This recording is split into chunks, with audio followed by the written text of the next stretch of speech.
Happy Wednesday, everybody. Welcome to the Brownwood Lions Coaching Show here on KOC. I'm Derek Stuckley, along with Brownwood Lions head football coach, athletic director Sammy Burnett. Hey, there we are. We popped up on the TV. Look at them. Two handsome fellows right there. Yeah, I don't know about two. Well, you are handsome. I am not. Well, something like that. Let's see. We got to get caught up because I wasn't here Monday, so we have to catch up on a lot of things. So, Coach, I guess we start with Friday. The UIL's cutoff numbers came out, and Brownwood will be staying in Division One, 4A Division One. So just start with that. Your overall thoughts on that? Like we spoke about before, I think the difference in 1 and 2 is simply numbers of kids in the program and the roster size. I mean, when you're Division One, you can carry 55 to 60 kids. You have the opportunity to two platoon, and kids aren't playing as much. So on our side, you have 35 to 38, sometimes 33, somewhere in there. You have a lot of kids going both ways. So through the course of the game, your kids are playing a whole lot more than their kids are, which means you have to be in phenomenal shape, which we try to be. But still, if you're running 120 to 140 plays a game, and you have kids playing that many plays and other teams playing half of that, it's a little bit more difficult in the fourth quarter. So your philosophy in those kind of games is always try to get the lead and have a good lead, by midway through the third quarter, so that you can sustain that lead. So that's really the difference. When it comes to ability, there's not a fall off. I mean, if you look at Region 2, 4A Division 2, I don't know that it's not as strong or stronger than 4A Division 1, and that's just being honest. There's some great teams in 4A Division 2. So now the projection, everyone's going and trying to figure out what district you're going to get in. And I look at them, but I laugh because, I've seen them to where Alvarado, Stephenville, Brownwood, Big Spring, San Angelo, which could be a possibility. It's just difficult for me to think they'd pull Alvarado all the way to Big Spring. And then you see somewhere where it's all West Texas teams and you add someone else. So maybe Pecos would come to our district. So you never know. There's a lot more El Paso schools. And I've seen some where we're predicted to be in Region 1 and others are predicted to be like Stephenville go Region 1. We may go Region 2. So you just don't know. You're going to have to wait till February the 1st. And that's a hectic day, let me tell you, because you think you have your schedule set. And it may just turn over on you based on number of teams and districts.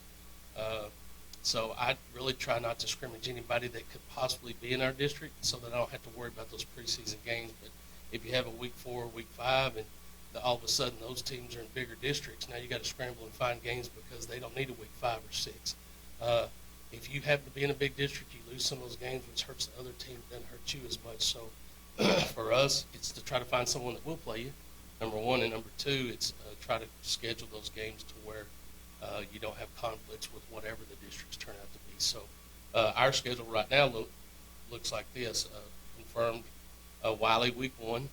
I do not have a week 2 game yet, still working on that. Week 3 would be Glen Rose, who just supposed to have a down year and went to the semifinals. Week 4 is Waco La Vega, who dropped down to 4A Division 2. There's an example of what I'm talking about. Very, very talented team. They're going to be really good next year. And then Graham is returning everybody. They're solid. So there's another good team week 5, and then we need week 6 again. It'd be Stephen. So if we wind up being a 5-team district with Stephenville, I'll be hunting this week 6 game. So that's the only one that I think could be a conflict. That would be because others are 5A Division 2 or 4A Division 2. But all 3 of those 4A Division 2 will be in the top 10, I would imagine. At the start of the season, they're very good. Maybe the top 5. So we'll see how it goes, but that's going to get us where we need to be and prepared. So with whoever, if we can get through that 6-game stretch, it really doesn't matter who we play in district. We'll be prepared to play. That's true. That's true. I know this time last week when we were talking, you didn't have anybody on the schedule. As soon as that alignment came out, people started calling because they're doing the same thing. I've been talking to La Vega and I've been talking to Graham. Stephenville's we always know we're going to try to play each other.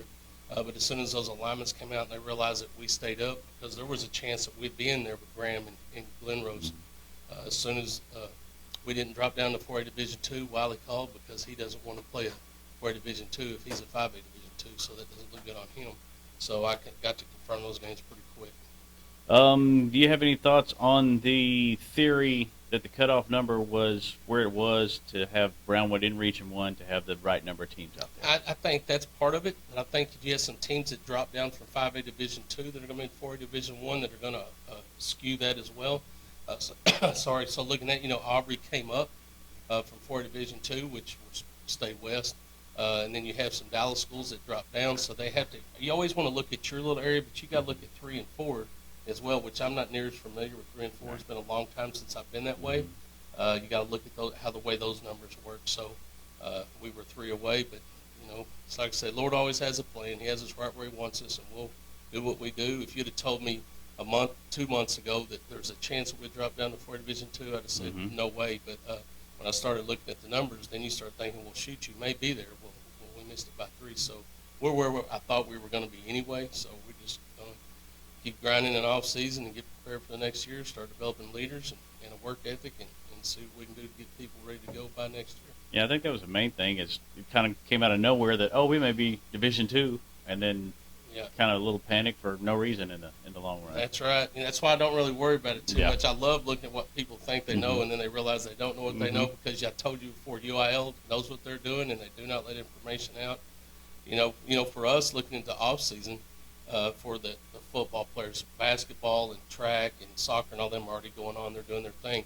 But for us, trying to get our kids that are in football off season, are not, it's athletics is what it is, but they are not doing anything at the time. A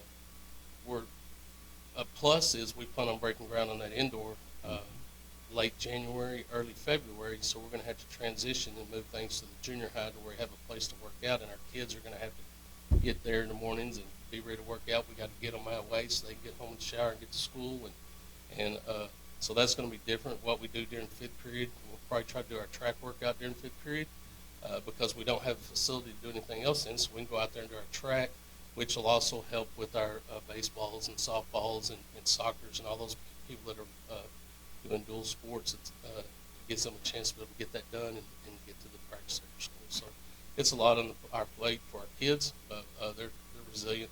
They'll figure it out and get in a groove, and we'll be fine. Yeah. Since we're kind of on the topic of bond improvements, things like that, you mentioned the indoor facility. The tennis courts are well on their way. Yeah, that's what I was going to say. They look really good. I'm really excited about those. They're working really hard. They're out there all the time. Even during football season, I'd get there at 2 o'clock at the church on Sunday, and they're working. And it didn't matter if it was cold, if it was raining, they're out there getting after it. If you hadn't had a chance to see them, drive by and look at them. We got our fencing up. Our courts are down. The concrete part is down. They have to let that set for about a month, and then they tighten those cables and get it ready, and then they'll paint that.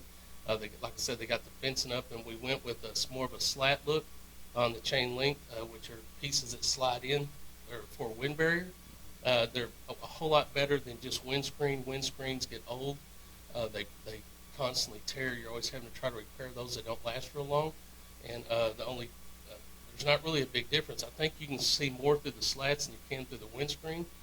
But what we're doing with the seating is going to be really nice because we really haven't had any seating on that east side. We've had a little bit of seating, but it's going to be really nice. That covered awning and everything, it's top shelf. It's looking really good. And then on the on the east side, we're creating 2 more seating areas for people to sit that will be covered. Okay. So it's going to be really nice. I'm excited about that. That's the first thing that we have under construction with the bond, other than gym floors and seating in the Coggin Auditorium, but it's something that people can see, and that'll be done in January, so tennis will be able to get out there and try out their new facilities, and then we'll be underway with the Snodgrass building, the renovation for the weight room, and baseball and softball indoor workout area, so they have a place where they can go that gives them ample room to do all their heating and things like that. Have a place in the Snodgrass building for the softball team to take infield if they want to do that. So that's big enough to do that. Plus, when the multi-purpose athletic facility is built, there'll be another place for softball in there and a place for baseball in there, so that if they're going at the same time, they can both get their work done. So I'm excited about just the fact that all of our sports are going to be impacted. We have a meeting today about the renovation of the gym and dressing facilities for coaches and players and trainers and all that kind of stuff, which is good, and underway with working on plans to get everything going right for baseball and softball. So it's underway pretty soon. You're going to see a lot of construction going on. In March, we plan on starting working on renovation of the lights, the field and the track at Brownwood Stadium, and possibly some dressing facilities. Still working through that. That'll be phase 1. We won't get to the press box and those things until after the season's over because of the time restraints that we have. So pretty soon you're going to see a lot going on and see the results of the positive bond.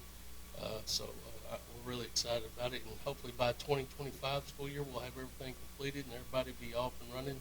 It's going to be a different place. It's going to be really special. It's going to be one of the best facilities athletic-wise in the state of Texas. There's no doubt. So I'm really excited about what we've been blessed with.